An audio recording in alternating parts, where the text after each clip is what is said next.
Genesis chapter 38, Douay-Rheims version of the Bible. At that time Judah went down from his brethren and turned into a certain Adullamite named Phares. And he saw there the daughter of a man of Canaan called Sue. And taking her to wife, he went in unto her. And she conceived and bore a son, and called his name Hur. And conceiving again, she bore a son, called him Onan. She bore also a third, whom she called Selah, after whose birth she ceased to bear any more. And Judah took a wife for her, his firstborn, whose name was Tamar. And Hur, the firstborn of Judah, was wicked in the sight of the Lord, and was slain by him. Judah therefore said to Onan his son, Go unto thy brother's wife, and marry her, that thou mayest raise seed to thy brother. He, knowing that the children would not be his when he went unto his brother's wife, spilled his seed upon the ground, lest children should be born in his brother's name. And therefore the Lord slew him, because he did a detestable thing. Wherefore Judah said to Tamar, his daughter-in-law, Remain a widow in thy father's house, till Selah my son grow up, for he was afraid lest he also might die, as his brethren did. She went her way and dwelt in her father's house. And after many days were passed, the daughter of Sue, the wife of Judah, died.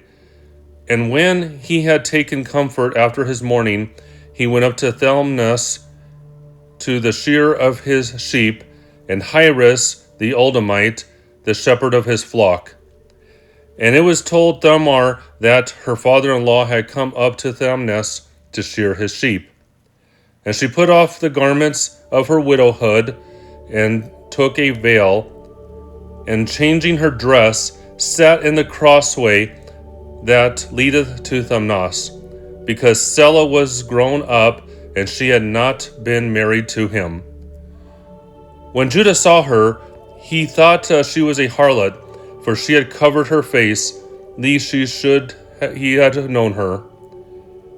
And going to her, he said, Suffer me to lie with thee, for he knew her not to be his daughter-in-law. And she answered, What wilt thou give me to enjoy my company? He said, I will send thee a kid out of the flock.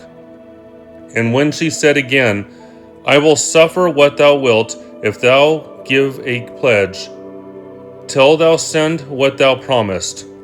Judah said, What wilt thou have for a pledge? She answered, Thy ring and bracelet, and the staff which thou holdest in thy hand.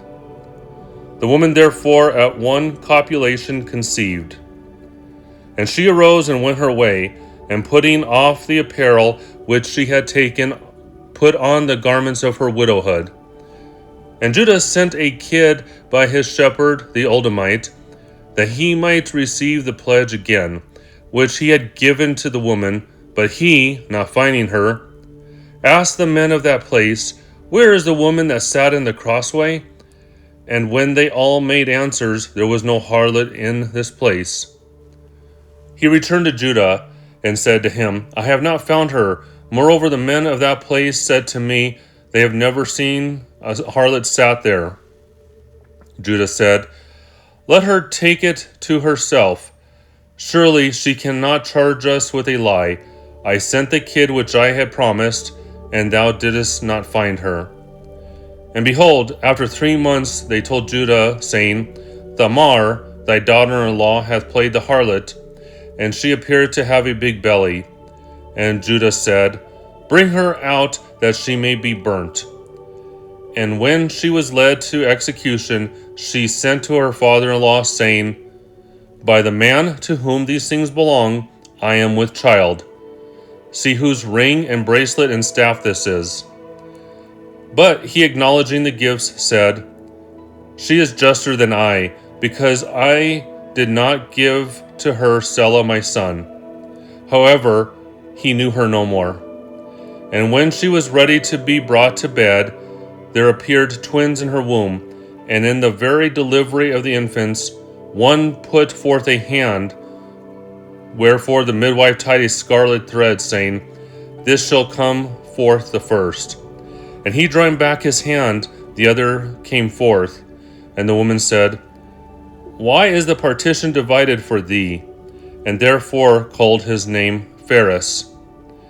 Afterwards his brother came out, on whose hand was a scarlet thread, and she called him Zara.